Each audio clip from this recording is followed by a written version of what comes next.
قوم کی بچیاں ناچ گانے کو اپنا شعار اور شوق بنا لیں، ان کی نسل سے اب خالد بن ولید نہیں پیدا ہو سکتے، ناچنے والے ہی پیدا ہوں گے، محمد بن قاسم نہیں پیدا ہو سکتے، طارق بن زیاد نہیں پیدا ہو سکتے۔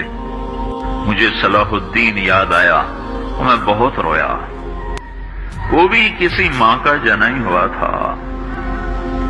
اس کے زمانے میں کرک، ایک ہمارے پاکستان میں کرک ہے، ایک اردن میں کرک ہے، اونچی پہاڑی پر وہ شہر ہے اور بڑا دشوار قلعہ ہے۔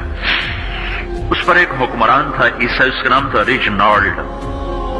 تو کرک کے قریب سے قافلے گزرتے تھے حج کے، تو اس نے ایک دفعہ حاجیوں کے قافلے پہ حملہ کیا اور کہنے لگا بلاؤ اپنے محمد کو تمہاری مدد کرے، اور سارے حاجیوں کو تعطیق کر دیا۔ اور دوسری دفعہ اس نے بحری بیڑا تیار کیا اور مدینے پر حملہ کرنے کے لیے وہ بندرگاہ تک پہنچا یمبو کی، لیکن موسمی حالات سازگار نہ تھے تو واپس ہو گیا۔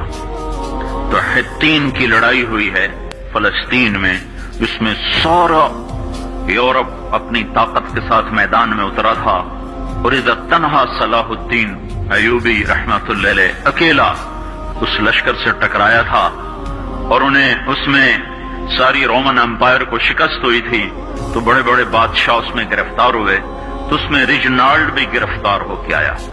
تو کوئی 12 بادشاہ تھے ریاستوں کے جو سامنے اس کے پیش کیے گئے، تو پیاس کی شدت سے سب کا برا حال تھا، تو صلاح الدین نے سب کو پانی پیش کیا، ریجنالڈ کو نہیں پیش کیا۔ تو یروشلم کا جو بادشاہ تھا ہمفرے، اس نے اپنا پانی بچا کے اس کو دیا۔ تو صلاح الدین نے کہا یہ پانی تو دے رہا ہے، میں نہیں دے رہا ہوں۔ اسلام میں یہ ہے جب کسی کو پانی پلا دو تو اس پہ تم ہاتھ نہیں اٹھا سکتے، یہ امن کی نشانی۔ تو صلاح الدین نے فوراً اسے کہا یہ پانی تو نے دیا، میں نے نہیں دیا۔ تو پھر انہوں نے ریجنالڈ کو اسلام کی دعوت دی کہ تو مسلمان ہو جا، میں تجھے دعوت دیتا ہوں۔ اس نے انکار کر دیا، میں نہیں ہوتا۔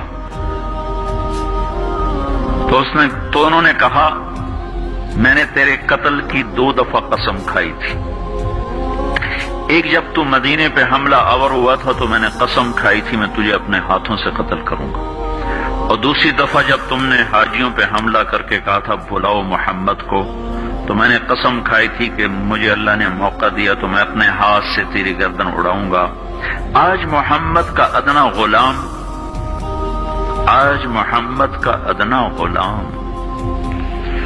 تیری اس بات پر یہ فریضہ ادا کرنے کے لیے آ رہا ہے، اور اپنی تلوار سے اس کی گردن اڑائی، وہ پیچھے لٹک گئی، پوری نہیں اڑی، پیچھے لٹک گئی، خوفناک منظر بن گیا۔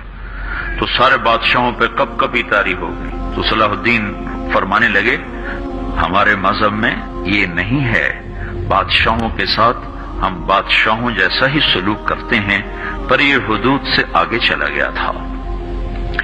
اب مجھے یہ قصہ بھولا ہوا تھا، مجھے انہی حادثوں میں، انہی ہنگاموں میں وہ یاد آیا، تو بعد تنہائیوں میں بیٹھ کے بے بسی کے آنسو بہہ جاتے ہیں، اور اس کے سوا کوئی چارہ نہیں ہے۔ ہماری ساری نسل موسیقی میں ڈوب چکی ہے، جو بدن سرتال پہ تھرکتے ہوں، جو بدن موسیقی کے اوپر ہلتے ہوں، رقص میں آتے ہوں، ان پہ کانٹے ہی اگیں گے، ان پہ صلاح الدین کا پھول نہیں اگ سکتا، ان میں محمد بن قاسم کے پھول نہیں اگ سکتے۔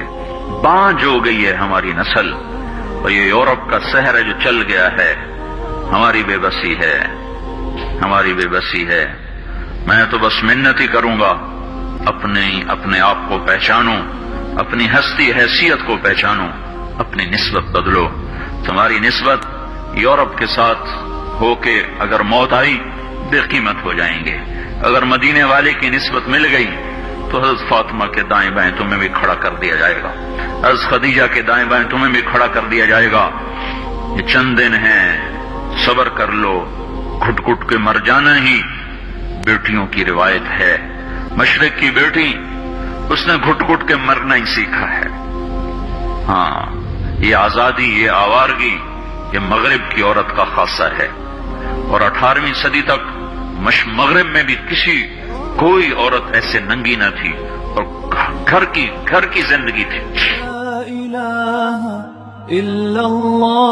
اس ویڈیو کو شیئر کریں اور مزید ویڈیوز کے لیے ہمارے چینل کو سبسکرائب کریں۔ شکریہ۔